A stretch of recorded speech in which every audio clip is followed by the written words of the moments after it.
começa a dar nó, tic-tac começa a dar curto. Enfim, começa a sair faísca, fumaça. Ele pode vir a se sentir um peixe fora d'água na sua própria igreja. Pasme! Ou não? Ou eu estou inventando alguma coisa? Tem uma outra coisa. Mas antes de visitar igrejas diferentes, eu não vou dizer é proibido visitar, mas há uma recomendação. Aprenda primeiro a cultura e a doutrina da igreja que Deus te plantou. Porque quando você aprende a cultura e a doutrina da igreja que Deus te chamou, você aprende a dialogar e respeitar as diferenças. E você não vai se perder no meio de tantas doutrinas. Você vai saber separar as coisas e dizer, essa é a sua doutrina, respeita a essência cristã. É a mesma, somos irmãos em Cristo, avante em nome de Jesus. Isso é maturidade, isso é raiz. Isso é quando o cristão tem raiz. Aí nós aprendemos o seguinte: Deus nos chamou para desenvolver a nossa vocação a partir daquele lugar, como um carvalho, como uma planta, e que resiste às dificuldades da natureza. Mas vamos avançar um pouquinho mais.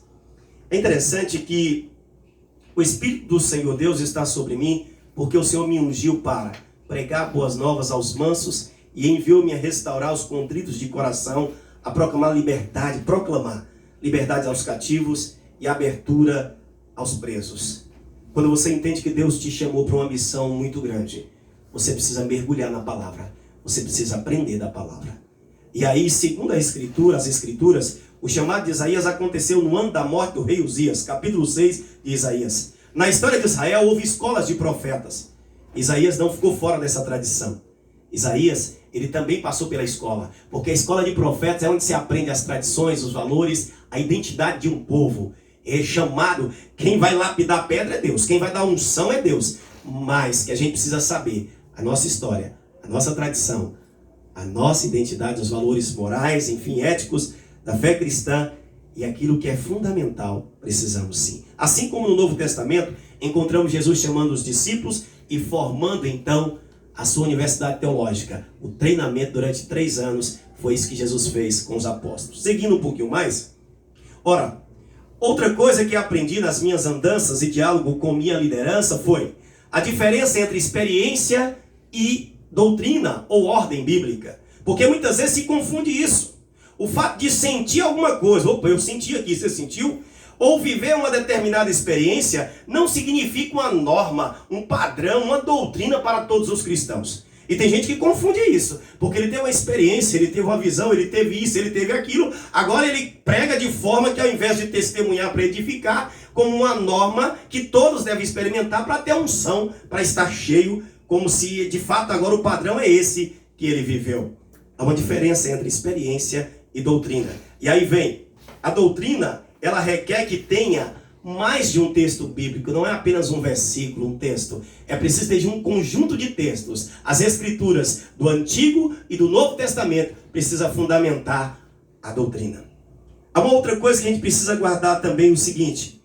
Aí vem aqui o apóstolo Paulo, diz que para os irmãos de Coríntios, em 1 Coríntios 14, 19, os irmãos estavam esnobando que falava línguas, e havia uma disputa, quem era rico comia mais na igreja. Enfim, era uma igreja maravilhosa do ponto de vista dos dons, do ponto de vista carismático, mas era uma igreja dividida em grupinhos. Era uma igreja problemática do que diz respeito à comunhão e ao evangelho pleno. E Paulo então adverte a vaidade, repreende aquele povo vaidoso que exaltava porque falava línguas. Paulo diz assim, repito, 1 Coríntios 14, 19, contudo prefiro falar na igreja 5 palavras, com meu entendimento, para instruir outros, a falar 10.000 palavras em outras línguas.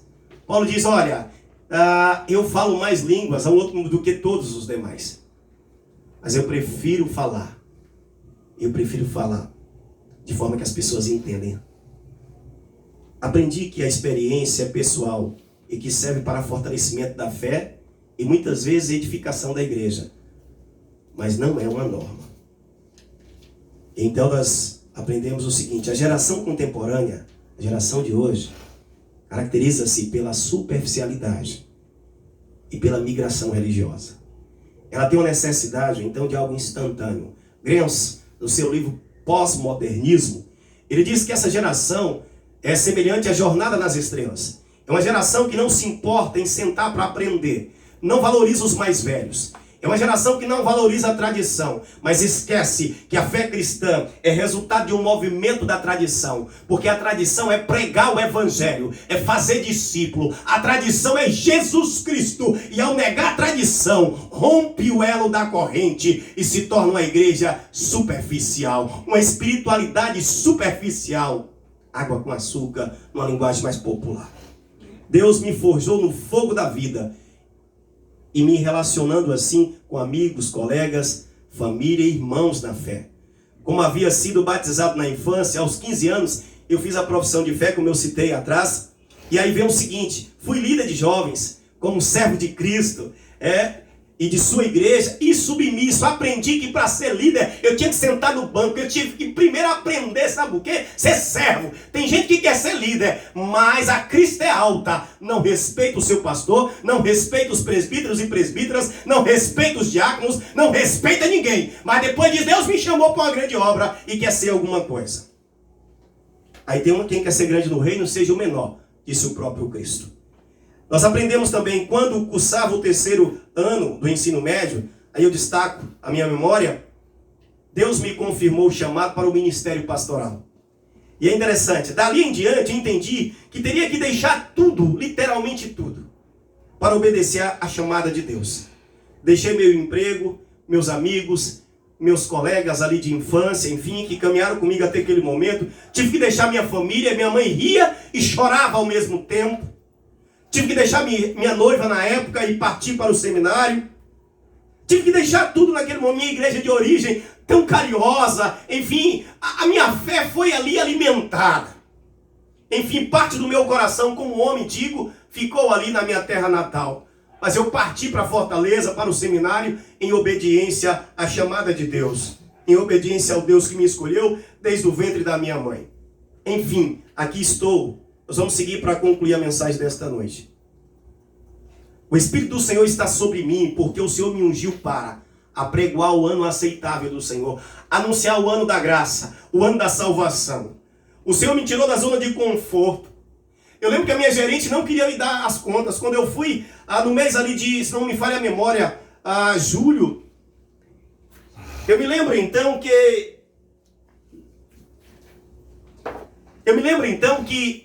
a minha gerente não queria permitir que eu fosse para um congresso de jovens que foi decisivo, foi em Salvador. E quem participou daquele congresso, não me falha a memória, foi em 98. Sabe muito bem da importância daquele congresso para a minha vida ministerial.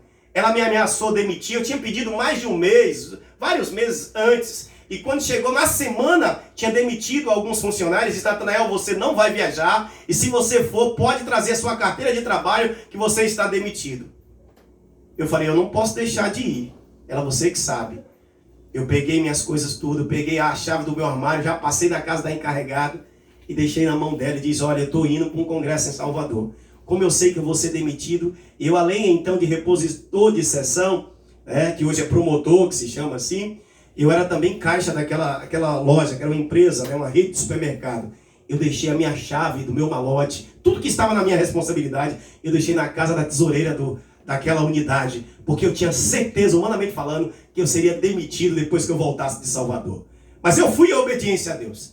E quando eu voltava, eu lembro que Teia deu logo umas 2 faiscadas naquela Kombi vindo, que a gente estava fazendo barulho, cantando de lá para cá, e ela chega de manhã cedo e ia trabalhar ainda. Como eu já estava considerado demitido, eu pensava, né? Então eu nem desci para Itapetinga de manhã, fiquei em Conquista, desci mais tarde, de boa. Fui no trabalho entregar a farda e levar minha carteira de trabalho. Quando eu chego lá, a gerente, o que é isso? Você não veio trabalhar mais não, né? Falei, eu trouxe, a senhora disse que ia me demitir, eu fui para Salvador, tá aqui a farda, as 2 fardas, eu já entreguei uma lote, se tiver alguma coisa para acertar, eu tô aqui. E a minha carteira de trabalho.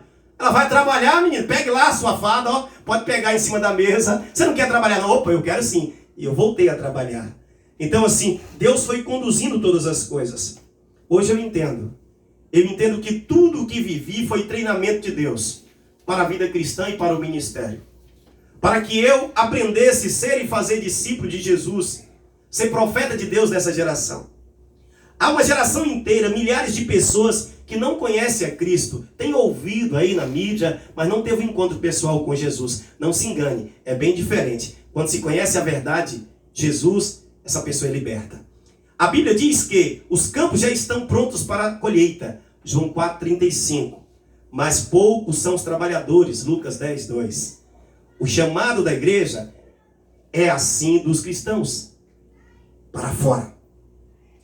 É inegável que a oração antecede a leitura, o estudo e a pregação da palavra. Isso eu aprendi muito cedo na igrejinha ali dos Milagres, em Itapetinga, na nossa comunidade nascente. Muita oração, muito poder. Pouca oração, pouco poder. Nenhuma oração, nenhum poder. Lembro-me que costumávamos dedicar um tempo de oração antes de sairmos para o evangelismo nas tardes de domingo e para realizarmos qualquer trabalho como igreja de Cristo. A ousadia para anunciar o ano aceitável do Senhor, como diz o profeta Isaías, vem da intimidade com Deus e não está ligada, atrelada a uma placa de igreja. Mas sim, esse é o cuidado, viu? Você não limpa? Mas sim, a vida devocional, a disciplina da oração, jejum e estudo da palavra de Deus pelo discípulo de Jesus. A espiritualidade saudável como estilo de vida, para que sejamos carvalhos de justiça, plantações do Senhor para a sua glória. Nós precisamos então estar plantados em Deus. Nós precisamos ter raízes profundas. Nós precisamos saber em quem nós temos crido, quem nos chamou. Não é simplesmente porque eu estou orando mais alto ou mais baixo que a unção é por causa disso. Eu preciso mergulhar no Espírito. Eu preciso conhecer aquele que morreu na cruz para me salvar. Eu preciso ir além das aparências. Eu preciso me despir. Não apenas fisicamente, não, pode ficar com a roupa. Mas rasgar o coração e reconhecer que sou pó e cinza. Vamos seguir? O Senhor Deus chamou e ungiu Isaías, o profeta. E também me chamou e me ungiu. E você? Ele está te chamando agora. Para anunciar as boas novas do Evangelho e o ano aceitável, o ano da graça, o ano da decisão, o ano da salvação. Para ser chamado e reconhecido como carvalho de justiça. Significa árvore de justiça. Vamos seguir. Considerações finais, eu quero destacar aqui 3. Primeiro, o carvalho de justiça, o carvalho na Bíblia, é símbolo de espiritualidade saudável, capaz de suportar qualquer intempérie, melhor dizendo, da vida, qualquer dificuldade. Resistência, espiritualidade saudável. Segunda coisa, o carvalho, no Antigo Testamento, também representa o lugar onde Deus revela a sua vontade. Foi assim, por exemplo, com Abrão, Gênesis 12, 6, 13 e 18. E por último, seja você um carvalho de justiça. Que as pessoas vejam Deus em seus atos e palavras. E que te reconheçam como profeta de Deus nessa geração. Que você, como um carvalho de justiça, resista a todas as dificuldades do caminho. E que as pessoas sejam salvas através da sua vida. Portanto, esse jovem pastor, que já não tenho mais meus 18, nem meus 15, nem 20, eu tenho 21. Ele foi tratado, treinado, forjado por Deus, para que hoje estivesse aqui pregando o Evangelho para você. Sendo assim, você jovem que me ouve, que escuta, se arrependa. Use o teu espírito de aventura. Use o teu vigor, a tua inteligência, as tuas relações para salvar vidas. Deixa Deus encher a tua vida como um vaso é cheio de algo nobre. Deixa o Senhor encher com o seu perfume, com o seu azeite, com a sua unção. Mas também a todos os adultos e todos de todas as idades que me ouvem neste momento, permita que Deus te conduza. Não desvie nem para a direita, nem para a esquerda. Não se encante com a aparência, mas mergulhe na profundidade.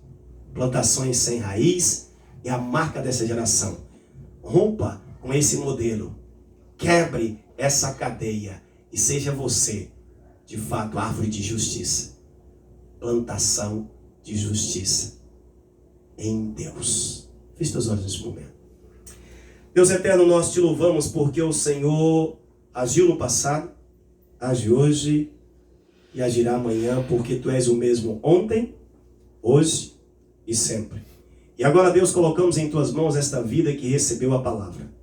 Aplica ao seu coração a mensagem liberada. Visita também agora, Deus, e transforma, faz uma revolução. Que essa pessoa possa entregar a sua vida a Jesus Cristo e dizer: Senhor, eu não quero viver mais para mim mesmo. Eu quero viver a serviço do reino de Deus. Eu quero anunciar as boas novas de salvação. Eu quero anunciar a graça de Deus.